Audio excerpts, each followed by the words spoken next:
வாஞ்சிநாதன் பற்றி பார்க்க போகிறோம் இந்த வீடியோவில். வாஞ்சிநாதன் அப்படின்றவர் இவர் தான். ஏஐ இமேஜ் தான், ரியல் இல்லை. இவருடைய இயற்பெயர் வந்து சங்கரன். அதாவது இவருடைய அம்மா அப்பா அவர் வச்ச பேர் சங்கரன் தான்.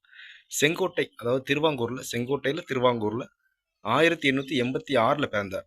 இப்போ திருவாங்கூர் அப்படின்றது தென்காசி மாவட்டத்தில் இருக்கக்கூடிய இடம் தான். வாழ்க்கை துணைவியரின் பெயர் வந்து பொன்னம்மாள். அதாவது இவருக்கும் சங்கரன் ஆகிய இயற்பெயரை கொண்ட வாஞ்சிநாதருக்கும் பொன்னம்மாளுக்கும் ஒரு பெண் குழந்தை பிறக்கும். அந்த குழந்தை சிறு வயதாக இருக்கும்போது ஒரு வயது அல்லது 2 வயதுன்னு நினைக்கிறேன், அந்த இறந்து போயிடும். அதனால் உங்களுக்கு குழந்தைகள் இல்லை. ஃபஸ்ட்டு வந்து ஸ்டார்டிங்கில் அவர் வந்து ஒரு கோயில் கணக்கு பிள்ளையாக தான் வேலை வைப்பார். ஓகேவா?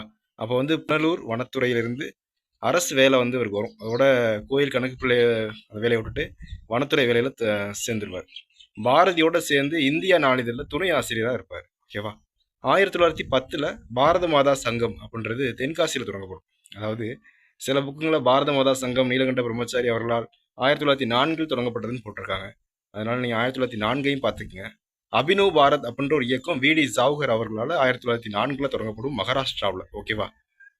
அந்த டைம் அதுவே வந்து அதான் ஃபஸ்ட்டு ஆங்கிலேயரை கொள்வதன் மூலம் இந்தியாவுக்கு விடுதலை கிடைக்கும் அப்படின்ற மாதிரி தொடங்கப்பட்ட இயக்கம் அபினவ் பாரத் இயக்கம் தான்.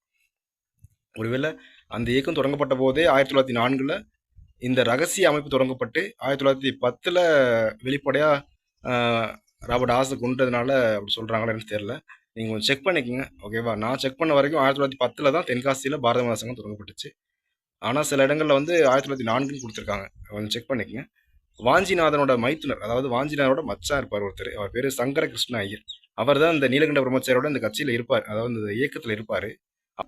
நீலகண்ட பிரம்மச்சாரிகிட்ட கூப்பிட்டு வந்து வாஞ்சிநாதன் அறிமுகப்படுத்துறாரு.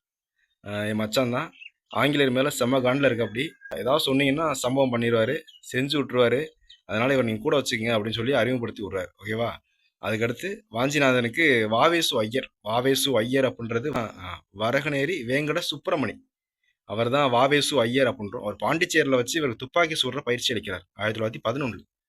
இது வந்து ஒரு ஏஐ இமேஜ் தான், சும்மா துப்பாக்கி சூடுற பயிற்சி அளிக்கிற மாதிரி. ஓகேவா? இது ஒன்றும் ரியல் இல்லை. ஓகே, அடுத்து போயிடும். அப்படி இதான் அந்த ப்ரௌனிங் வகை துப்பாக்கி. அவர் சுட்ட அந்த ப்ரௌனிங் வகை துப்பாக்கி வந்து இதுதான். ஓகேவா?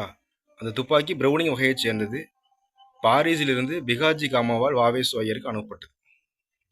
திருநெல்வேலி கலெக்டராக இருந்த ராபர்ட் ஆஸ் துறையின் செயல்கள் என்னன்னு பார்த்தீங்கன்னா, வஉசியால் நிறுவப்பட்ட சுதேசி நாவாய் சங்கம் கப்பல் இந்திய வணிகரால் ஆதரிக்கப்பட்டது. ஓகே, அது வந்து இந்திய தொழிலாளருக்கு வேலைவாய்ப்பையும் கொடுத்துச்சு. இது சுதேசி நாவாய் சங்க கப்பல். அதாவது தூத்துக்குடியிலேருந்து இலங்கை கொழும்பு வரைக்கும் ஒரு கப்பல் தொடங்குவார் வஉசி அவர்கள்.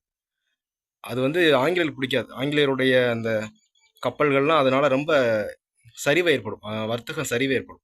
அது இல்லாமல் இந்த தொழிலாளர்களுக்கும் நிறைய வேலை கொடுக்குறாரு, இந்திய தொழிலாளர்கள்லாம். அதனால் அதை ஒடுக்க நினைக்கிறாரு நம்ம ராபர்ட் ஆஸ். அது மட்டும் இல்லை, 1908 பிபின் சந்திரபாலோட விடுதலை கொண்டாடுறதுக்காக வஉசியும் சுப்பிரமணிய சிவாவும் ஒரு விழா எடுக்கிறாங்க. அதை அரசிட்ட வந்து ஒரு சம்மதம் வாங்காமல் தான் எடுக்கிறாங்க. அதனால அவங்கள சிறையில் அடைக்கிறாங்க. ஓகேவா? திருநெல்வேலியில் கலவரம் வெடிக்குது. அதை ஒடுக்கிறதுக்கு ஆணையிடுறாரு. ஓகேவா? வஉசியையும் சுப்பிரமணிய சிவாவையும் சிறையில் அடைச்சோன்னே கலவரங்கள்லாம் திருநெல்வேலியில் வெடிக்குது. கடை அடப்புகள், கலவரங்கள்லாம் வெடிக்குது. உடனே அதை அடக்கிறதுக்காக இவர் ஆணையிடுறாரு. அந்த ஆணையில் ஒரு 4 நபர்களை சுட்டு கொன்றாங்க திருநெல்வேலியில். இது வந்து வாஞ்சிநாதன் மனசில் கடுமையாக பதிஞ்சிருது. சொல்லப்போனால் அவர் ஆஸ்துரை அவர்களை சுட்டதுக்கான முக்கிய காரணம் அப்படி சொன்னாலே இந்த திருநெல்வேலி கலவர சம்பவம் தான். 4 பேர் அநியாயமாக சுட்டு கொன்றுவாங்க. ஓகேவா? குற்றாலத்தில் குளிக்கிறதுக்கு தடை வச்சிருவாங்க. அதாவது ஆங்கிலேயர் மட்டும்தான் குற்றாலத்தில் குளிக்கணும், மற்றபடி யாரும் குளிக்கவே கூடாது அப்படின்னு சொல்லி தடை விதிப்பாங்க. இந்த மாதிரியான நிகழ்வுகள்லாம் வாஞ்சிநாதனுக்கு மனசில் அப்படியே ஆழம் பதிஞ்சிருக்கும். இவங்க ஏதாவது பண்ணியே ஆகணும் அப்படின்னு. ஓகேவா? வாஞ்சிநாதனின் சம்பவம். ஓகேவா?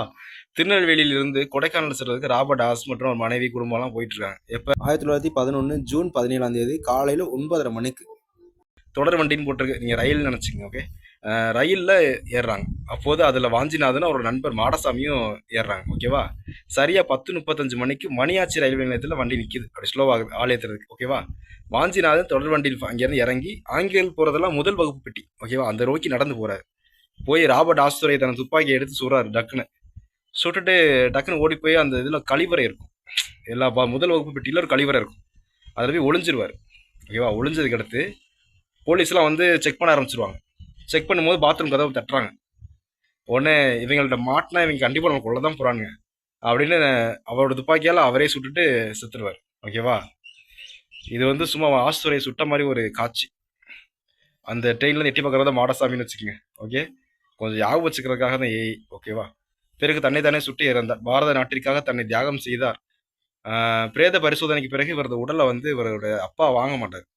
இல்லை, எனக்கு அவர் உடம்பு வேணாம்னு சொல்லிடுவார். அதனால பாளையங்கோட்டையிலேயே அங்கக்குள்ள ஒரு இடத்துல அடக்கம் பண்ணிடுவாங்க. இவர் சட்ட பையில ஒரு கடிதம் வச்சிருப்பார். அதாவது பிரேத பரிசோதனை எடுப்பாங்க. அதில் வந்து ஆங்கிலேயரை விரட்டி அடிப்பதற்காக எனது சிறிய பங்கு அப்படின்னு எழுதியிருப்பார். முரட்டுத்தனமா டயலாக் இது. ஆங்கிலேயரை விரட்டி அடிப்பதற்கான எனது சிறிய பங்கா, உயிரே கொடுத்துக்கா மனுஷன். ஓகேவா. 6ஆம் ஜார்ஜினை கொள்வதற்கான ஒத்திகை என்று அப்போதைய பத்திரிகைகள்லாம் பேசுறாங்க. அதாவது பத்திரிகையில அவருக்கு பேசுறது அப்படித்தானே. 6ஆம் ஜார்ஜை கொள்றதுக்கான ஒத்திகை தான் இந்த நிகழ்ச்சி அப்படின்னு சொல்றாங்க.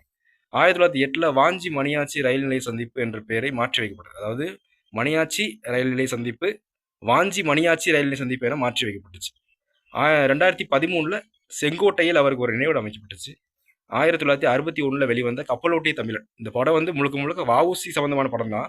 ஆனா இதுல இவரோட அதாவது வாஞ்சிநாதன் சம்பந்தப்பட்ட வாழ்க்கை சம்பவங்களை அங்கங்கே சொருகியிருப்பாங்க. அப்போதான் வாஞ்சிநாதன் பத்தின விழிப்புணர்வு மக்களுக்கு வர்றதுக்காக. இந்திய ரயில்வேல 2022 முதல் வாஞ்சிநாதரை நினைவுபடுத்தும் வாரம், அதாவது வாஞ்சிநாதன் நினைவு வாரம் அப்படின்னு ஜூன் மாதம் கொண்டாடுறாங்க. அதாவது 2022 இருந்து. ஓகே. ஆஸ்துரை கொலை வழக்கு, அந்த வழக்கு வந்து திருநெல்வேலி சதி வழக்கு அப்படின்ற பேர்ல இது ஒரு முதல் குற்றவாளியா நீலகண்ட பிரம்மச்சாரி நிரூபிக்கப்பட்டு அவருக்கு 7 ஆண்டுகள் சிறை தண்டனை வழங்கப்பட்டுச்சு. ஓகேவா. இந்த அபினவ் பாரத் சங்கம் தான் 1904 தொடங்கப்பட்டுச்சு. மகாராஷ்டிராவில் விடி சாவுகர் அவர்களால் தொடங்கப்பட்டுச்சு. இதுதான் வந்து ஆங்கிலேயர்களை கொள்வதன் மூலமே எங்களுடைய ஆத்திரங்கள் அடங்கும் அப்படின்னு சொல்ற மாதிரி தொடங்குவார். ஓகேவா. பாரத மாதா சங்கம். ஓகே, பாரத மாதா சங்கம் நிறுவனம் வந்து நீலகண்ட பிரம்மச்சாரி தான். 1904 புக்கில் கொடுத்துருக்காங்க, 1910 புக்கில் கொடுத்துருக்காங்க. அது மட்டும் கொஞ்சம் டீல் பண்ணிக்கங்க. 1910 தான் உண்மை. நான் தென்காசி அந்த இதை வந்து அந்த விக்கிபீடியாவில் படிச்சுட்டேன். 1910 தென்காசியில் போட்டிருக்காங்க. ஓகே, உங்கள் வெற்றியின் படிக்கட்டாக டிஎன்பிஎஸ்சி 7 லைக் பண்ணுங்கள். உங்களுக்கு ஏதாவது குறைகள் இருந்தால் கமெண்ட்டில் சொல்லுங்கள். மறந்துடாமல் கொஞ்சம் சப்ஸ்கிரைப் பண்ணி ஆதரவு கொடுங்க. நன்றி தோழர்.